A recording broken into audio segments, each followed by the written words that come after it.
नमस्कार दोस्तों। NCERT class 10th का ये लास्ट टॉपिक है, the rise of nationalism in Europe का last topic. Nationalism and imperialism, राष्ट्रवाद और साम्राज्यवाद। बच्चों, पहले मैं ये आप जानते होंगे और पढ़े भी हैं, क्योंकि पूरा नेशनलिज्म इन यूरोप में राष्ट्रवाद क्या है यह आप पहले ही पढ़ चुके हैं और समझ चुके हैं, लेकिन आपको फिर से हम याद दिला दें।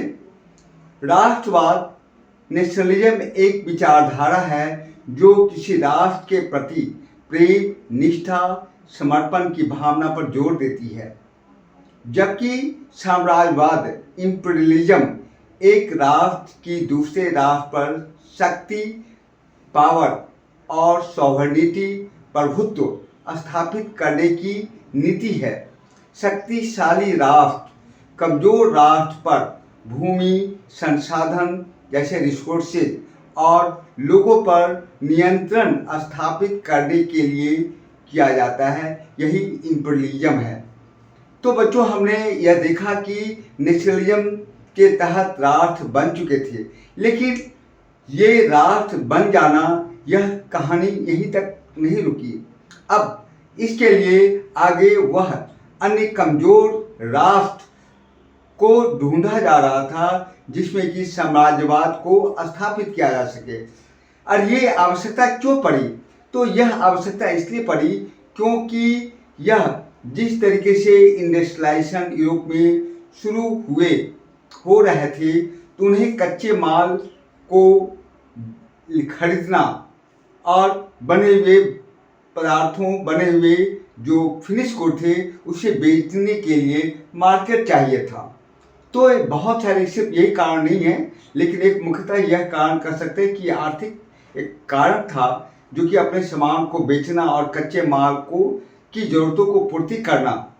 पहले तो हाथ से कपड़े बनते थे तो कच्चे माल कम लगते थे, लेकिन अब जब मशीन से बनने लगे थे तो बहुत सारे कच्चे माल की ज़रूरत पड़ने लगी थी और बहुत बड़े फिनिश गुड को बेचने के लिए लंबे चौड़े मार्केट की ज़रूरत थी, जिसकी होड़ यूरोपियन पावर्स में बढ़ गई थी। और सभी जो है इम्पीरियलिज्म के तहत, जो है कॉलोनाइजेशन के तहत, जो है वह कमज़ोर राष्ट्रों पे जो है अपना नियंत्रण स्थापित करने के लिए जो है वह शुरू हो गया था, जो आगे चल के इम्पीरियलिज्म से वह नेशनलिज्म से वह इम्पीरियलिज्म की ओर ट्रांसफॉर्मेशन हुआ।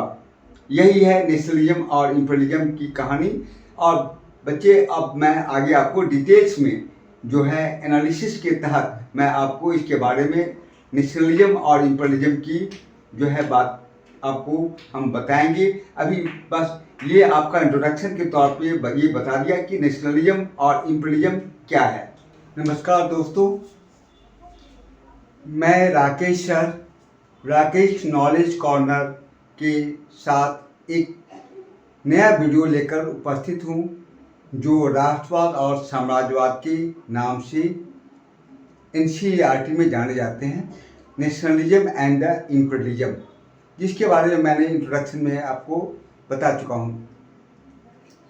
उम्मीद है यह वीडियो भी अनेक वीडियो की तरह यह भी वीडियो आपको पसंद आया होगा और सारे चीज़ों का सरल जो भाषा में इसे समझाने की कोशिश की जाएगी, और जैसे अन्य वीडियो की तरह ये भी आपको अच्छे तरीके से समझ में आ जाएगा।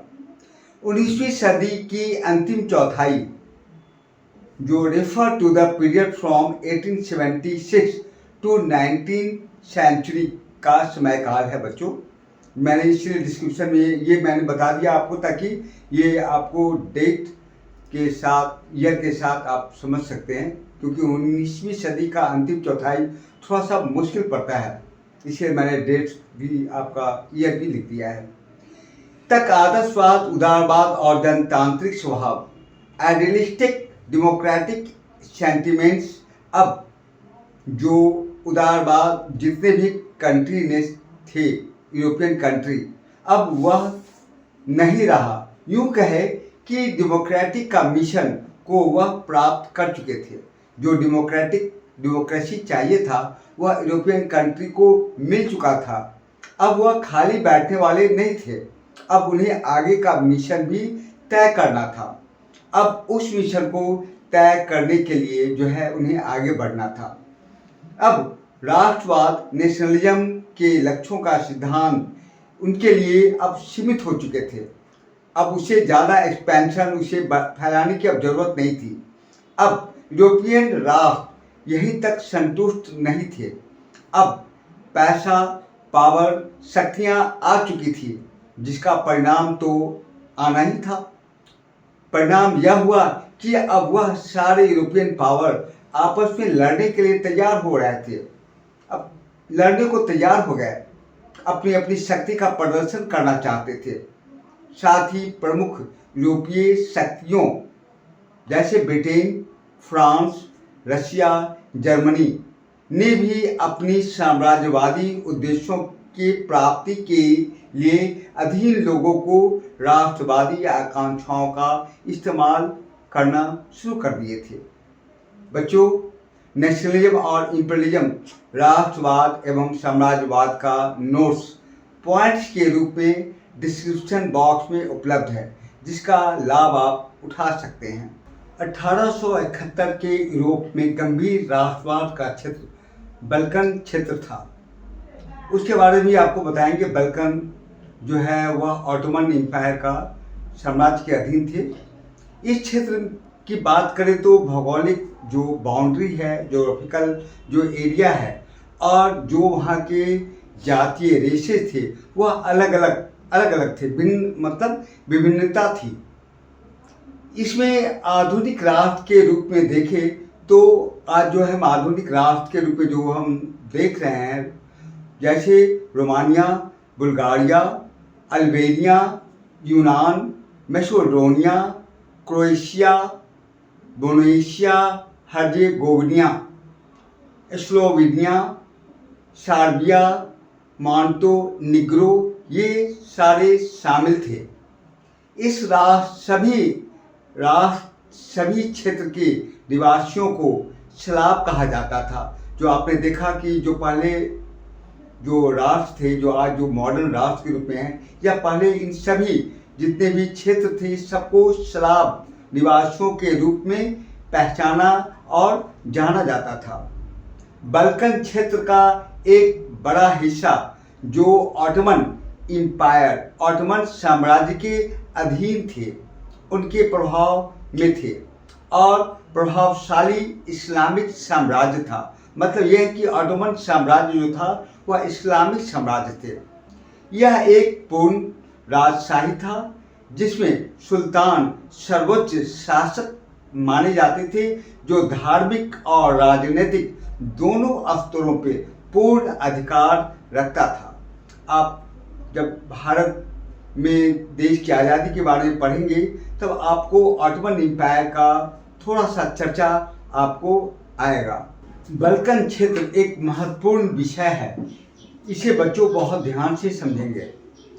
अन्य यूरोपियन राष्ट्रों की तरह बल्कन क्षेत्र पर भी राष्ट्रवाद के विचार फैलने के कारण ऑटोमन साम्राज्य के क्षेत्र टूटने लगे थे, मतलब कि डिसइंटीग्रेशन होने लगे थे, आज़ाद या इंडिपेंडेंट होने लगे थे, और स्थिति काफ़ी विस्फोटक हो गई थी, क्योंकि सारे क्षेत्र जो ऑटोमन एम्पायर के अंडर थे वह सारे एक एक कर टूट रहे थे। 19वीं सदी में ऑटोमन साम्राज्य विघटन को रोकने के लिए आधुनिकीकरण और आंतरिक सुधारों को लागू कर मजबूत बनाने की कोशिश की गई, लेकिन इसमें बहुत कम सफलता मिली। एक के बाद एक अधीनस्थ क्षेत्र ऑटोमन साम्राज्य से निकलकर स्वतंत्रता की घोषणा करने लगे। बल्कन लोगों ने आज़ादी या राजनीतिक अधिकारों के अपने दावे को राष्ट्रीयता का आधार बताया।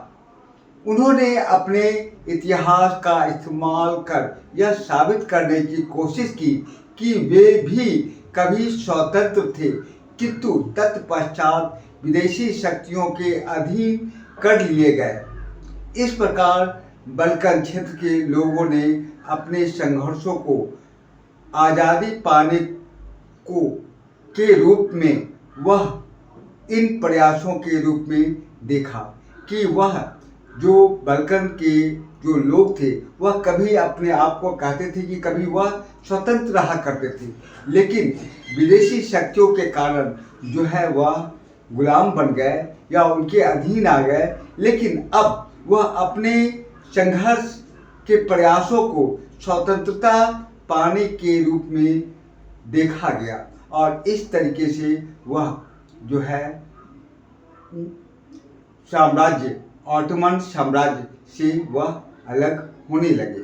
जैसे जैसे विभिन्न स्लाव राष्ट्रीय समूहों ने अपनी पहचान, कलेक्टिव आइडेंटिफिकेशन और स्वतंत्रता की परिभाषा तय करने की कोशिश की, बाल्कन क्षेत्र गहरे टकराव का क्षेत्र बन गया।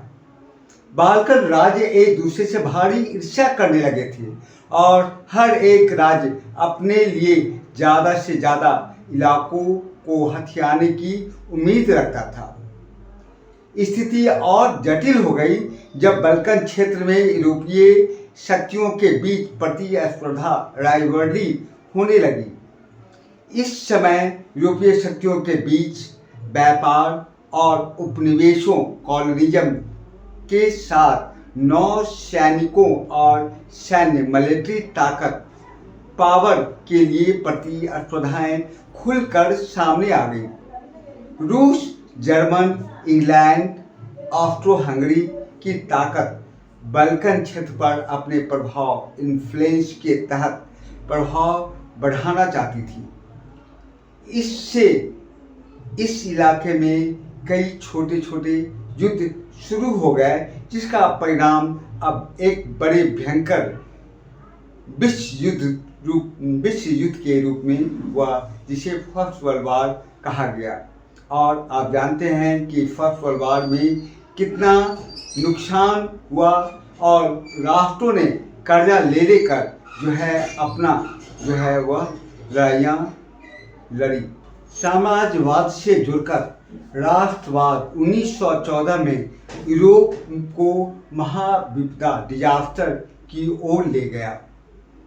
लेकिन इस बीच विश्व के अनेक देशों ने, जिनका 19वीं सदी में यूरोपीय शक्तियों ने औपनिवेशिक कॉलोनाइज किया था, साम्राज्यवाद प्रभुत्व का विरोध करने लगे थे। एंटी इंपीरियलिस्टिक मूवमेंट शुरू हो चुके थे।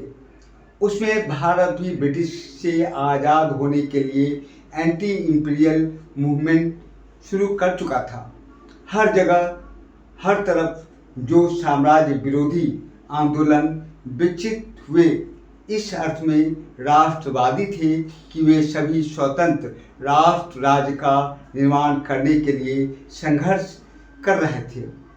वे सभी एक सामूहिक राष्ट्रीय एकता की भावना से प्रेरित थे, जो साम्राज्यवाद विरोधी की प्रक्रिया में उभरी। इस तरह लंबी प्रक्रिया के तहत कई राष्ट्र साम्राज्यवाद या उपनिवेशवाद से आज़ाद हुए। आपने यह सारे तथ्य को देखा और इस पर बहुत अच्छे तरीके से हमने विश्लेषण किया है। उम्मीद है कि आप इसे समझ गए होंगे और अपनी बातों को आप अच्छे तरीके से आप परीक्षा में अंक प्राप्त कर सकते हैं। आपके विचार कमेंट बॉक्स में रखें ताकि आपके विचार को रखकर सुधार किया जा सके। यह राकेश सर का छोटा सा प्रयास है कि सीबीएसई बोर्ड एवं बिहार बोर्ड के बच्चों को समझाकर परीक्षा में अच्छे से अच्छे अंक प्राप्त किए जा सके।